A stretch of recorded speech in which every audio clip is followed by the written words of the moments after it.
Hi Deepa, I hope you're doing well. Welcome to the Sasson Show. Hi, Vrigu. Thank you. Thank you for having me here. Most welcome, Deepa. So, those of you who know me know that I'm a running enthusiast. I genuinely enjoy running. When my friends ask me, how can I start running? I want to run a 5K or I want to run a 10K. I always tell them the truth. I know what's worked for me. I don't know if it'll work for you. I'm not really an expert in this. That's why I'm really excited about today's conversation. My guest today, Dr. Deepa, is more than qualified to answer that question. She's a doctor by profession, a runner with multiple podium finishes, a triathlete, someone who strength trains regularly, and she has some extremely impressive running times. So, Deepa, just imagine someone walks up to you and says, I want to get into running. I've never really trained before. Where do I begin? And let's say that their goal is to do a 5K or a 10K. Yeah. Shall I get into it? Yeah. Let's start. Let's start. Get into it. Mm. Yeah. So I feel to enjoy running. It's something that once you start running, you will realize whether you really enjoy the process. That's the first thing Okay. for anybody.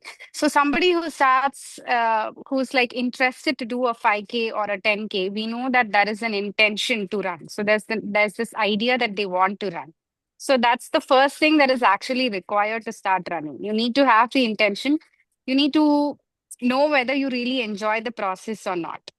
And to start with, you can't just run a 5K if you've never run before, or if you've not, if you've, fitness is not part of your life, then it's not something that you can do just like that. Like you decide you want to run a 5K and you run a 5K the next day immediately. That's not how you do it. You slowly ease into the process. Uh, you start with walk, and then you combine walk and jog, and then you slowly jog, and slowly then you start increasing your pace, and you see if you can complete a 5K. But the most important thing in all this is that you should enjoy the process. It should not seem like a punishment. Like, okay, a lot of people are doing 5K and 10K. This is something that is like interesting, or it's very popular right now to do this. And so just let's get into this and do it.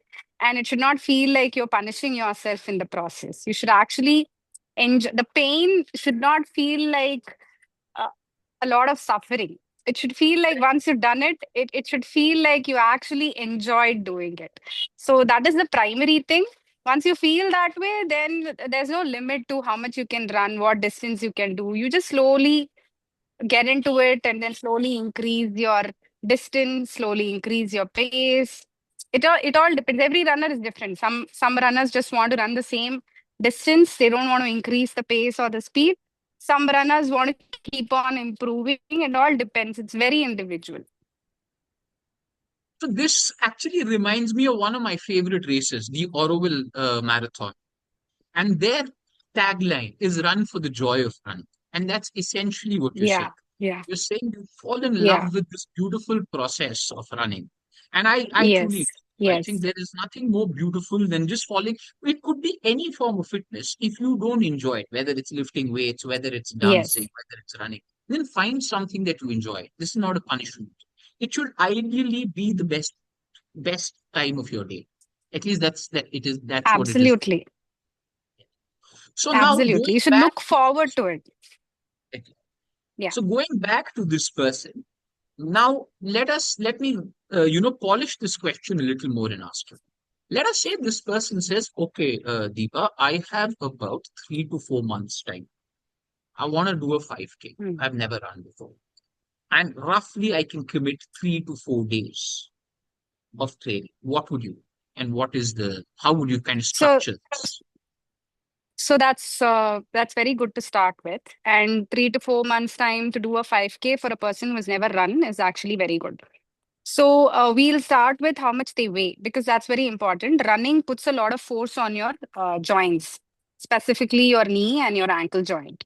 So we should make sure that the weight your joints are carrying is ideal enough, or that you have enough strength in the muscles of your lower limb to be able to carry your weight.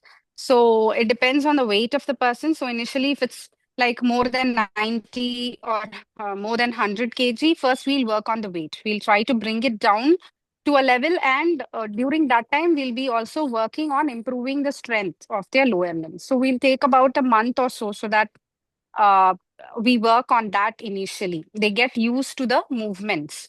And then we'll start running slowly.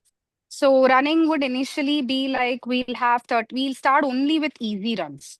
So an easy run is something where they are able to have a conversation with whoever they're running with. They should be able to have a conversation. So that's an easy run. So that's how we start with. And that also will be a combination of walk and jog. So initially it will be like a 1 minute run, 2 minute walk. So this we'll do for 30 minutes. So we can, out of the 4 days, we'll have 2 days for strength training and 2 days for running. So we can do this combination for about 2 months and slowly increase running time to about 3 or 4 days and just have strength training on one of those days also. So this way, within 3 to 4 months, they'll be ready to run a 5K continuously if this is followed consistently. Perfect. So you're going to start with a lot of easy runs and you're going to do a lot of Yeah. strength training. All right. Yes.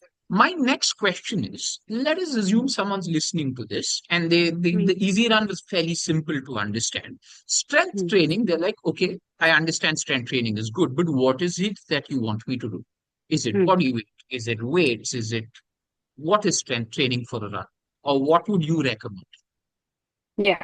So again, it's very individual. So some people have access to the gym. Some people, so my focus is specifically people who are working also, because that's my life. People who are working and who want to include fitness in their life. That's not an easy thing to do.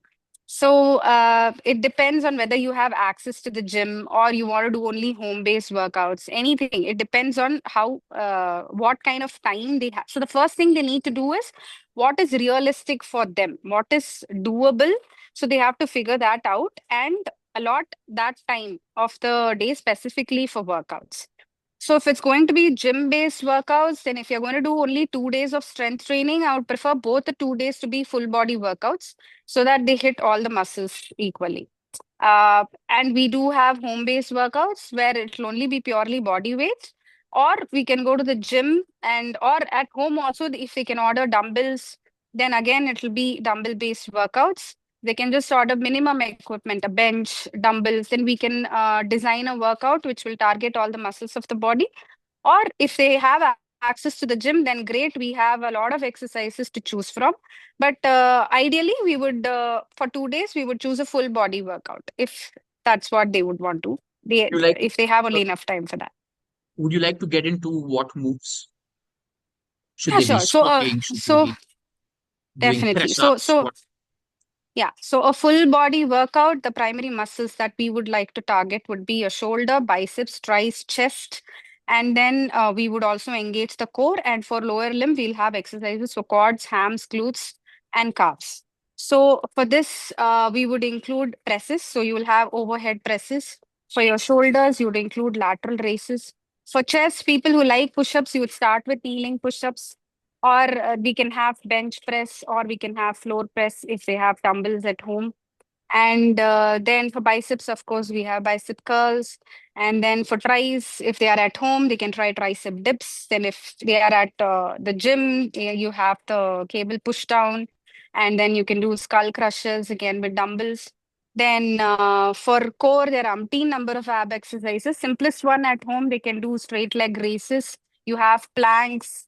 And then for lower legs, of course, we have a lot of them, but my favorite is the squats. So at home, they can get on with the goblet squat if they have the dumbbells. So simple body weight squats itself depends upon the number of reps. yeah. Again, it's going to be very effective.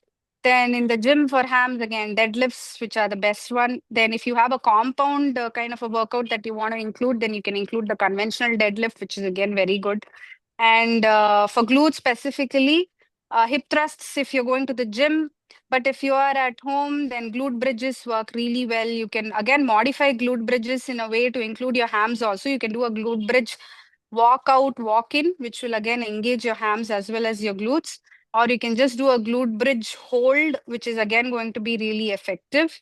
And for calves, of course, calf raises, there are a lot of variations. You can do stand-in calf races, you can do weighted calf races, you can do seated calf races at the gym with weights, a lot of variations. So a workout can be designed in so many, again, a lot of variations in all of these exercises. Deadlifts, again, you can bring in a lot of variations. You can do single leg deadlifts, which are again more effective than if you do the conventional type of deadlift or the RDL. You do a single leg RDL, it's like really good. Again, everything, if you can isolate the muscles again, depending upon, for example, if I take personally, for me, left side of left upper back is weaker than the right upper back. So my focus would be to do isolated exercises for the left and then for the right so that I can improve my muscle strength. So again, all this is based on the individual. These are the basic exercises which can target each of the different muscle groups.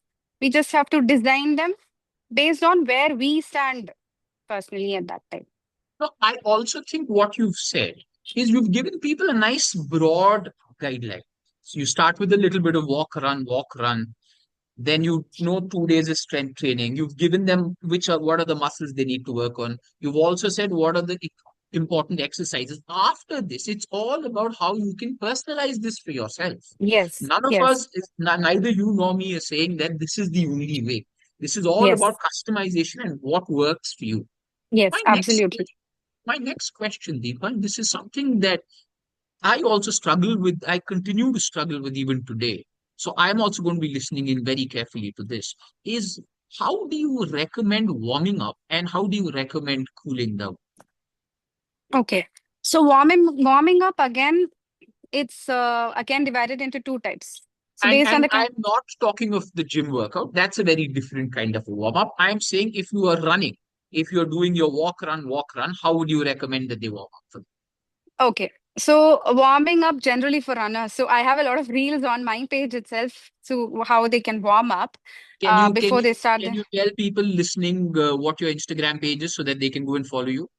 yeah. My Instagram page is called Fit with Dr. Deepa. I have a lot of posts on fitness related posts, sometimes fun posts also on that page. So you can check that out.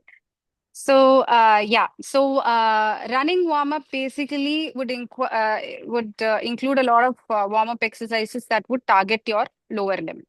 But anyways, as a basic warm up, you start with all rolls. You start with neck rolls, shoulder rolls, then arms, elbows, then hip rolls, just to warm up all your joints. And then for running specifically, you can have the leg swings, which will be front as well as lateral leg swings. I usually do all these rolls, then 10 or 20 squats, just body weight squats, then leg swings, which will be front leg swings and side leg swings. And then you can do a little bit of jog. And this warm up, this is a general basic warm up for your everyday workout. And if you're doing any kind of stretches also, it's preferable before your workout you do dynamic stretches, so there's always movement involved. It's not a static hold kind of stretch which you do after the workout in the cool down process. So this is before regular workout. A race warm up will be slightly different. So a race warm up, you do all these warm up exercises, but you also do a little bit of sprint at your race pace before you go into the race. So you do that so that that is something associated with your lactate threshold. So you do that so that you build up some amount of, you don't let the amount of, so this is a bit like into the scientific part of I it. can see the doctor in you is coming out. The doctor is speaking now. So, in simple words, if I was to put it in very simple words, is the goal that number one, when the race starts, your body is not shocked at what is this space because you Yes. already in your warm up, let's say you're going to be running for 1 hour at race pace. In your warm up, you run for about 30 seconds or a minute. Now your body's like, okay, cool, I've done Yes, that. ready, and It's you a little ready. you don't build in the byproducts at a way that the fatigue sets in earlier. So your body is actually prepared to eliminate the byproducts at the rate at which it is produced. So that's how All of the those who've gone to medical school that are listening to this are nodding along, and the rest of us are like, hey, I need to get smarter. So, yeah, Yeah, so your race warm up will be a bit different compared to, yeah, but even regular warm ups, if you have a very like if you have an interval day. So again, race like for 5K beginners, I was telling like they can start just with easy runs. You do run, walk, and once you get seriously into it, then your runs can be divided into easy runs, tempo runs, and interval runs. So shall I get into it now, or Please, this is the yeah? best time to get into it. What is a tempo run? What's an interval? Yeah. Mm. And also, if you So want to talk of the longer, yeah. So, an easy run, as I said, it's like you are able to have a conversation. Usually, your long runs will be easy runs. This is to build your aerobic base. So, the primary thing is for endurance athletes, you would want your aerobic base to be very strong because you're running for a long time and you need to generate energy for a longer period of time. So, it can be done only if your aerobic base is strong because this system will only help in generating the amount of ATP that is required to run for a long period of time. All the instant energy that you come that comes only remains for a very short period of time. So take your long runs very seriously. Like if you're a runner, it's not necessary that you have to run fast every day. You have to do an interval or a tempo run every day.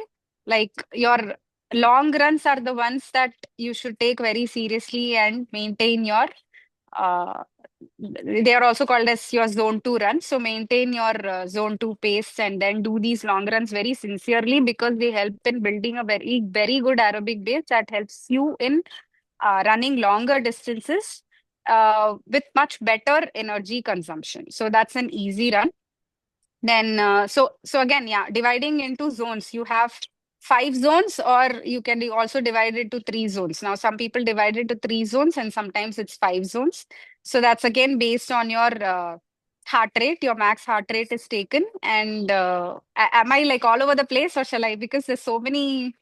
this we are going to keep it very conversational. Yeah. So Okay, please. okay. So, based on So your max basically, heart you're rate, saying once a week we're going to do the longer run, right? yes, yes, yes, Now, what are yes. we going to do on the other days? So other days like one day can be a tempo run. So long runs, easy runs, there can be one easy run, which can be a shorter distance, and then one long run, which can be a longer distance. Anything more than 12 or 13 kilometers. Your short easy run can be less than 10 kilometer any distance. So you have 2 easy days. Then one can be an interval day where you have short bursts of your race pace, which will simulate your race pace and short distances. It can be a 400-meter interval or it can be a 800-meter depending upon the distance that you're training for. So if you're training for a 10K distance, then you'll have shorter intervals. It can either be a 400-meter interval or an 800-meter interval, etc. If it's a HM distance that you're training for, it can be even a longer interval. It can be a 1 kilometer interval, 2 or even a 3 kilometer interval sometimes, where you simulate the race pace or slightly slower than the race pace, which may be 10 or 20 seconds slower than the race pace. And then, so these are intervals. You do these distances, repeat them a number of times, like either 6 times or 8 times, with intervening with recovery runs or jog runs, which will be definitely. In simple words, I think what you're saying is, let us assume you're going to be doing 400-meter intervals. Let us assume you're going to be doing 8 intervals, right? Yeah, Or if you're training for the 5K, you want to be doing 12, 13, so that you get your yeah, 5K in. So you're doing yeah, 400 meters. You will run that 400 meters 12 times. Let us say you want to run your 5K in 25 minutes. That's a 5 minutes per kilometer pace. So yeah. your 400s will be run at a pace which is slightly faster or equal to 5 minutes per kilometer. And Yes, between yes. each 400, you will take a break. Yeah. How long will that break be? So this 400, so I train distance wise, not time wise. So if you Ah, have a 400-meter interval, you can take a jog recovery of about 200-meter in between. So if it is 400, again, the recovery can be slightly a shorter distance than your interval distance. So if it is an 800-meter interval, your recovery can again be 600-meter or a 400-meter recovery. So again, if you're doing a 1 kilometer interval, your recovery can be 500-meter or 600-meter recovery. And you do a shorter recovery compared to the interval distance that you're doing. Your warm up and cool down will be longer. So this is just recovery between the intervals. Your warm up can be a 2 kilometer warm up, and cool down again can be a 2 kilometer cool down. So Okay. a warm up, yeah. So this is how you can design. So there's a lot of so I am currently not giving run plans because there's a lot of things that I need to understand. So it's only that through Squat, which is our fitness coaching platform, we train people primarily for strength training. That's what I do. So I, yeah. So for run plans, it's what I know, what I have personally done for my training, how I do it. That's what I know. So what works for different people is something that I still need to figure out or understand once I start or get into it. Because a lot of reading to do in running is what I feel. Yeah, what you didn't get into is the tempo. I think tempo. we spoke Yeah, about easy, we spoke about yeah, easy short, yeah, easy long, we spoke about interval. I yeah. think tempo is the one that's it, right? So tempo runs will be 10 or 20 seconds slower than your race pace. So your race pace, so race pace is something that you determine once you've put your max effort into any particular distance. So let it be 5K or 10K. If you're linked to Strava, you'll automatically get your race pace. You will know your 5K race pace is this, your 10K race pace is this, etc. So for example, if if my 10K race pace is 4:51, then while doing a tempo, I'll probably do 10 seconds slower than this. So at 5 pace, if I have to 5 pace, I'll have to do my tempo. That will be my tempo run for a 10K. And how So long will this tempo be if it's for a 10K again? it's a distance. It's a distance. Right, 10K at 5. Yeah. Oh, so you will go the whole 10K. Yeah, yeah. Yeah. Oh, okay, So okay. that's how you design the tempo runs. It's the distance and at what pace you run that particular distance. Got, Yeah, but got. it varies. You can see there are so many combinations and permutations in which you can design these runs for different people. So I have been coached by three different people so far. And the way each of these three different coaches design the run plans are very different. So there are coaches who give you the same plan, and based on your improvement or your next race, when your race pace gets modified, your plans modify according to the race pace, but the distance, the intervals, everything remains the same. Then there are coaches who completely change the plan every week. It's very different. Sometimes, like my current coach, I don't understand the it's like a surprise every week for me. But it's something that I look forward to because it's not something that I know, or it's not predictable. It's very different. So it complete. I think it's very individual thing how you can plan, give run plans to people. It's not fixed like this is how you have to do it. A tempo means you have to run only this way, or easy means you have to run only this much, and all Yeah. that. There's so many variations that you can I, bring to I, that. I think it's true in any walk of life. Yeah, yeah, You cannot have one size fits all. I just yeah, don't buy that theory that this has to be done only this particular way. yeah, I, I don't think that's true in any walk of life. yeah. The other constant thing that a lot of beginners kind of worry about before getting into running is, "Hey, I don't want to buy shoes for 25,000. I don't want to Okay. buy a 30,000 rupee watch. I don't want to buy a Nike t-shirt which costs so much money." I think that that is a myth. You don't need to spend so much, but what are your thoughts? Huh. So I started, We're not talking of somebody who is on the verge of breaking the Tamil Nadu record. We are talking of somebody who's just starting. okay. Yeah. So I also started the same way. I did not have fancy shoes or a fancy watch or fancy apparel when I started running. I just started running because I enjoyed the process. And I used to listen to music initially when I started running. Now it's like free of music. It's just the process which I absolutely enjoy. So as I said earlier, that's the main thing. Like if you don't enjoy the process, then buying all these accessories is not going to add on to it or make it better. The primary thing is you should be able to enjoy running without any of this. And after that, all these accessories are going to make it better, definitely. Because I've also done that. I've started with absolutely nothing, no fancy shoes, no fancy watch, and all that. And now I have all this data to support how I am doing my running. I mean, it's a kind of validation. You get into running and then you have a watch that gives you data that shows you your progress, like you've come from where to where.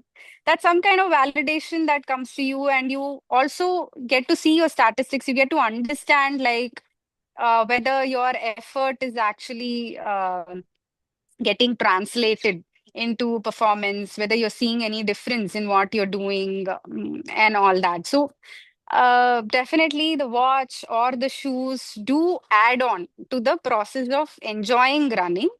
It does do that. But again, I see a lot of seasoned runners who are still don't buy fancy shoes or watches. They just have Strava or not even that. And they just enjoy running. So it's very, very individual.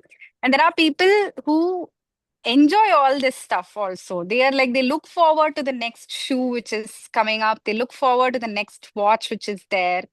So again, it's a very individual thing. If you enjoy all these things, then it's good to buy them and just run. If you don't, also there's space for you. So that's the best thing about running community. Like, it just embraces everybody. Like, there are different kinds of people, and you'll just fit right into the running community, no matter where you stand. That takes me to my next question. So I don't know if you're aware of this, Deepa.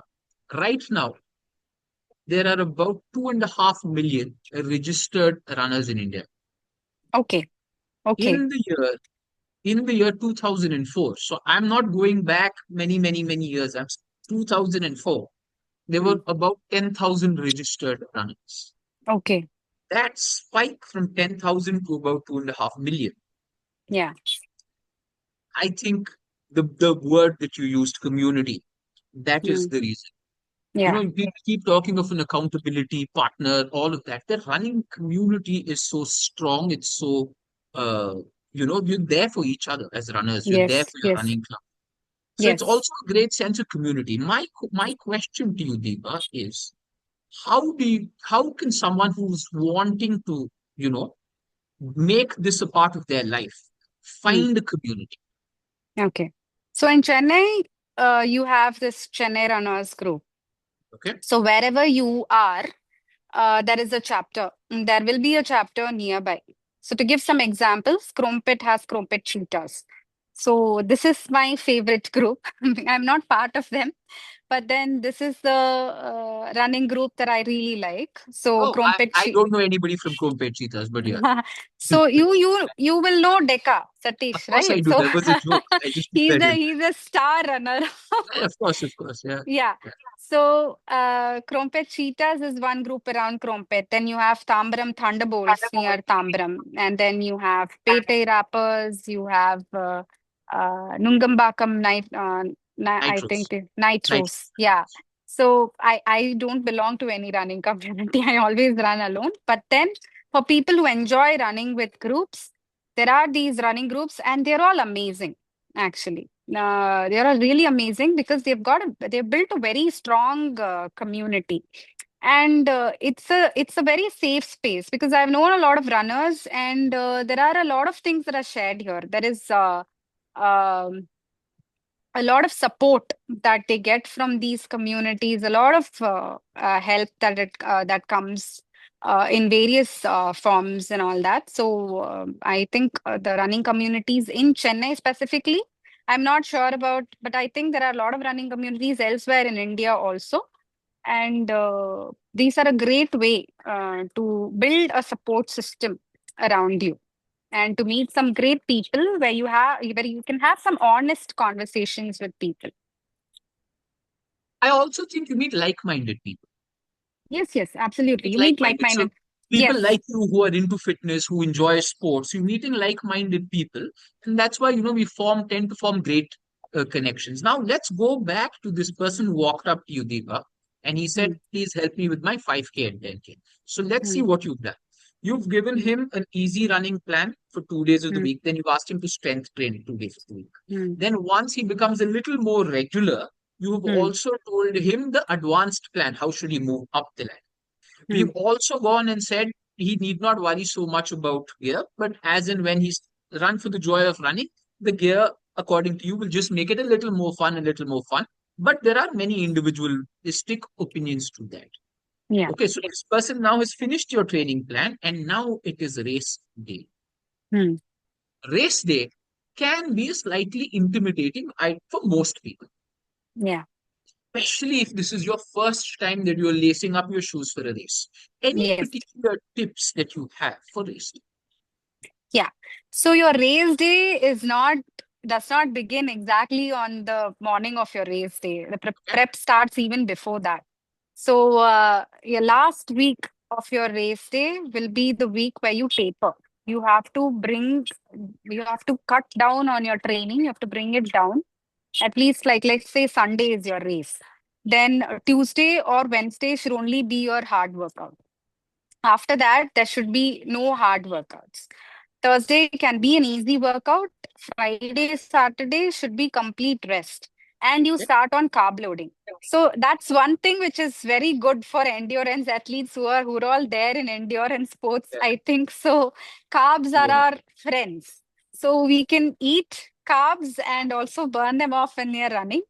So Friday and Saturday should be complete rest, but then you eat good carbs. You just don't load up on a lot of added sugars or stuff like that.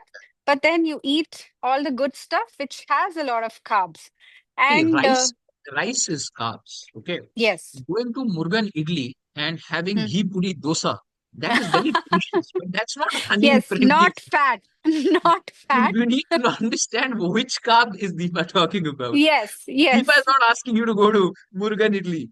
Yeah. Yes, so you need to have all like good carbs. Yeah, you eat fruits and then you can eat rice, as you said. Even pasta is good before, but not a lot. Like it should not be oily or full of fat. You need to know what you can have. And so it's not like and on race morning, again, you eat something light, not something which is going to stir up your stomach and then you're having trouble before your race. So you eat something light, which is always, and you don't try anything new on race day. That is the main thing. You on race day morning, you don't decide suddenly you're going to wear a new shoe and then suddenly you're going to try and something new and eat something new that you've never had before. So that there are people who have gels during the course of races. So again, gels, if you are someone who takes gels, I would recommend that even during your training, specifically during your interval training or your tempo runs, you use those gels and see how it works on your stomach. Because for some people, your gut will react adversely to all these gels. So you should know if this gel works for you before you try it on your race day. So main thing is nothing new on race day. You eat something light before your race. You do your warm up well, get your body ready for the race, and just give your best shot. The race is always a celebration of your training. It's not like on race day something new will come up, because race day is just going to be a reflection of your training. I just want you to pause. You Yeah, have said such a beautiful line. The yeah, race day is a celebration of all the effort that you've put in over the past few months. That is such yeah. a powerful and beautiful line, actually. Yeah. Yeah. That's something I've been Everything, telling myself for a everything long. that you've been doing, that pays off. Now, whether you've had a good race, whether you've had a bad race, that is your celebration. Go out there and just enjoy yourself. I think that's such a Absolutely. powerful mindset. Okay, so Yeah. you spoke about and you spoke very, very sensibly about nutrition. What about hydration? Yeah, yeah. Hydration, definitely. So you take in electrolytes before your race or race day, on Saturday, you start taking electrolytes. So you have these electrolyte tablets. So I use something called as Fix Up Health, which I like because you have these fasten up tabs also. So you will have instructions for how many ml of water you need to use, how many tablets. So based on that, you use that and you take up electrolytes as well because you want to avoid cramps. That's primarily to avoid cramps so that your electrolytes are and you want to avoid any imbalance of your electrolytes. So there is a possibility in long distance running. Also, you should make sure you take the right amount. You can't take excess also. There's a possibility if you drink a lot of water, some of these athletes can go into hyponatremia, which will be decreased sodium. If you take in just water without any salt or sugar in it, there's a possibility that they can go into hyponatremia and all that. So again, there's a balance of how much you take. So before the race day also, you take, like I usually take about 750 ml, in which I have to put 3 tablets, and I drink that before the race day. During the race day, if it's a 5K, there's not much on hydration that you need to focus on. Even 10K, not much. So how I do my 10K is, I before the race I take one gel, and 5K at 5K distance I take another gel and I finish it off. So 10K also, there's not much on hydration, but after that, once it is more than 12K, then you should make sure that at every aid station, you focus on something that's going to replenish or make sure that there's no imbalance that's happening. So you focus on all these during in the aid stations. You can focus on taking the electrol which is available, or citrus fruits that are there. They also like work really well. And of course, you for long distances, you carry your hydration pack with you. You can have salt capsules, and yeah, all that will work. For long distances, definitely, even if you're not feeling thirsty, every half an hour, you make sure something goes inside. And you keep sipping little bit of water, not like you just fill your tummy with water while you're running long distances, but you can just do small sips in between. Every 15 minutes you can do a small sip while you're running, so that it keeps you hydrated and you don't feel drained out or fatigued early. So basically, what you're saying, Deepa, is all these runners who wear the shirt that the when you sign up for a race, you get a t-shirt, right? A running t-shirt. All of them Yeah. wear that. So you are saying that's wrong. You are saying because always run in what you have worn before. Oh. No, no. No, no. No, no, I was talking about shoes. Yeah, or t-shirt. Please wear whatever you feel like wearing on the race Yeah. day. But No, no. yeah, I I agree. plan my t-shirts also. I I personally will not wear a race t-shirt on race day. I'll Yeah, always wear a t-shirt that I'm comfortable with. I just don't want to take a chance. Like you said, nothing new on race yeah, day. yeah. That's Same golden, here, golden. same here. I plan my t-shirts also before. But it varies. Like there are runners who wear the race t-shirt that's given by the organizers. So it's entirely up to them. Yeah. A very important and often neglected point in this whole running space is how do you recover? Yeah, you've Mm. trained hard. Yeah, you've done a race. The race is tough, and you've really pushed yourself. First of all, how do you think a beginner should recover, and how do you personally recover? Because there are a Yeah. lot of people listening to this. Some of them probably very prominent runners as well. And how do you stretch? Do you foam roll? Is there any particular breathing pattern, Wim Hof? What do you do So for recovery? immediately after the race, you definitely stretch. You do all your stretches. What I do is I go to the physiotherapy department that's there at the race venue, and I get all my stretches done there because it's very easy. Someone else is doing it for you. It's, but of course, you don't skip that part. So you have to do Guys, your stretch. this I'll come in here. She doesn't know what she's talking about. So when she finishes, hardly anyone has finished. She's one of the first to finish. The physiotherapy department, there's nobody. She can easily go and they'll stretch her. But when I finish, like 500 to 600 people have already finished. The lines in the physiotherapy place like massive. So yeah, this everything that she said is pure golden. This with a slight pinch of salt, guys. No, I am not one of the first finishers, but yeah.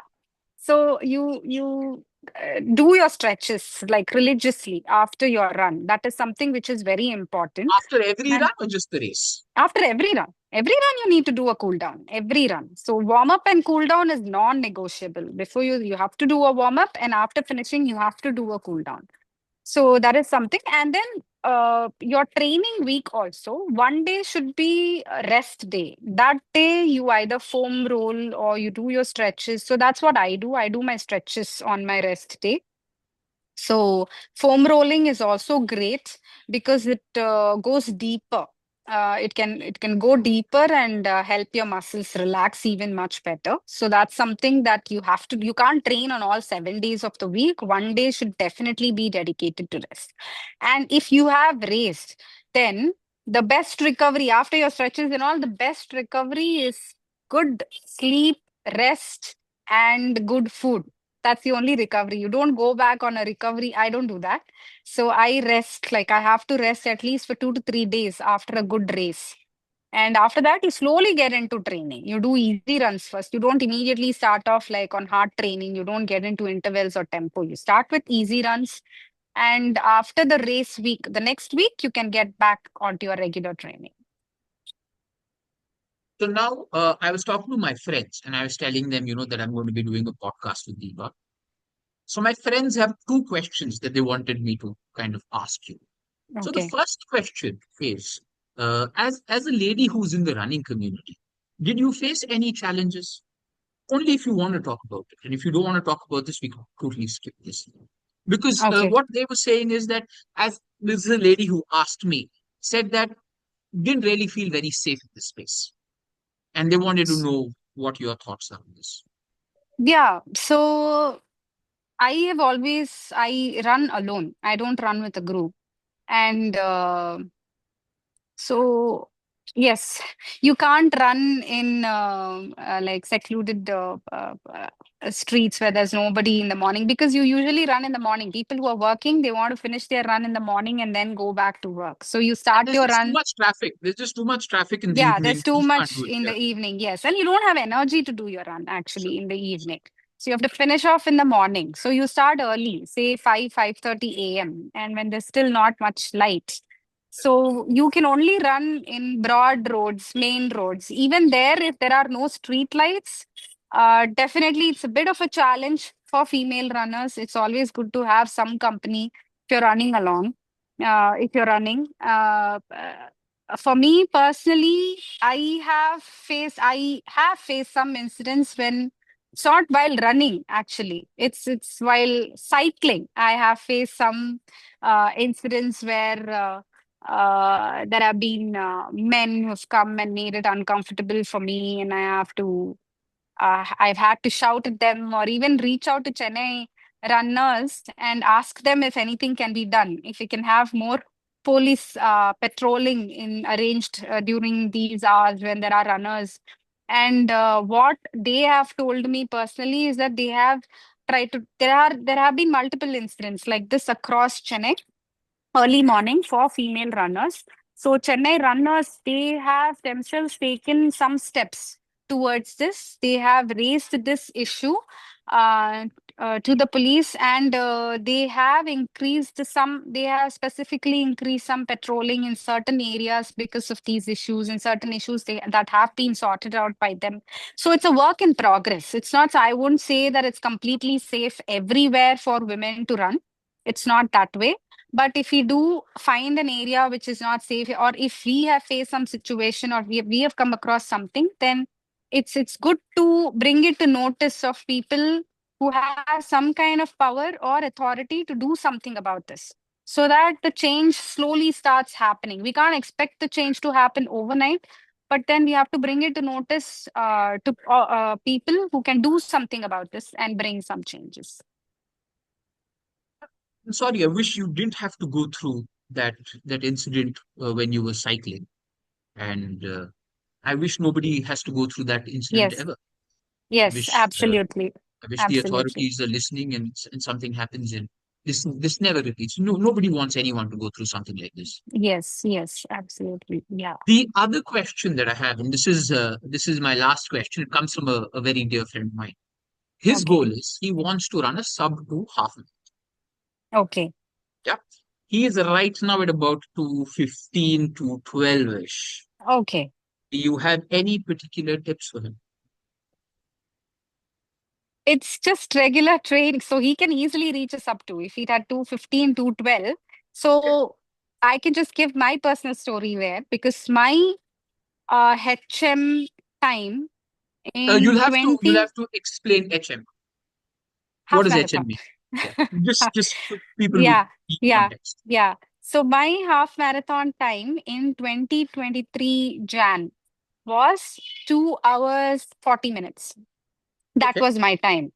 And in 2025, 2025 Jan, my HM time, which is my personal best till date now, because after that I've not done HM in my best shape. So that time was 1 hour 48 minutes and a few seconds. So this is the progress I one made minute. in You almost cut a R in 2 years. 2 years. Yes. Damn, that's unbelievable. So Damn. no, that's something that everybody can do who wants to do this. So the only thing, the changes that I made in my training was, so before 2023 Jan, I was in strength training. So I cannot emphasize the importance of strength training more because I feel it has brought about a lot of change in my running or whatever sport that I want to get it. It's triathlon that I'm working on right now, but strength training is like something that helps in any kind of sport. I feel strength training plays a major role. For runners also, it helps a lot. So the major change that I made in my journey was include strength training and consistent effort in running also. All my training, like every day can't be the same. You can't hit your training goal 100% every week. I don't do that. I just do my best every day. And it's like even if you feel bad or you are at your lowest point someday, you just show up. That's something that you need to do. Consistently put in effort and the change will automatically come. For your friend, definitely from 212 to sub 2, it's an achievable goal. He just has to like formulate his training plan in a way that he can get there. I will. He'll definitely listen to this. He's a dear friend, so and then I'll ask him to come in and tell you after he does his stuff too. Sure. Okay, thank you so much, Deepa. So now, before we kind of wrap this up, if somebody listens to this and they're like, "Hey, this sounded really nice. I would like to start training," and they want to train with you, is that even an option? Can they train with you? And if they want to, how can they get in touch with So we have our official training platform, which is called Squat Official. So we run an online fitness coaching platform called Squat, which is primarily strength training with nutrition. I do it with my school friend Karthik, who's a bodybuilder. And so I am not training a lot of runners, but I do train beginners, not like who are intermediate or advanced athletes, but beginners who want to get into running. Definitely, they can reach out to us. So our Instagram handle is called Squat Official. They can reach out through that as well as through my Insta handle, Fit with Dr. Deepa, or my partners, which is Iron and Insights. So they can reach out to us through any of these platforms and we'll get back to them. Thank you so much, Deepa. I Yeah, genuinely enjoyed this. Thank you for yeah, taking the time yeah. out to doing this. I hope you had a Thank nice you. time. Yeah. Yes, thank you, Brigu. I enjoyed this. This was my first podcast where I'm being interviewed for running. So thank you so much for this opportunity. I'm sure you will be called for many more podcasts. Yeah. Thank Okay. you. Thank you. For those of you listening, if you've liked this conversation, please comment, please subscribe to this. We'll have many more interesting conversations coming up ahead. Have a nice day. All right. Bye.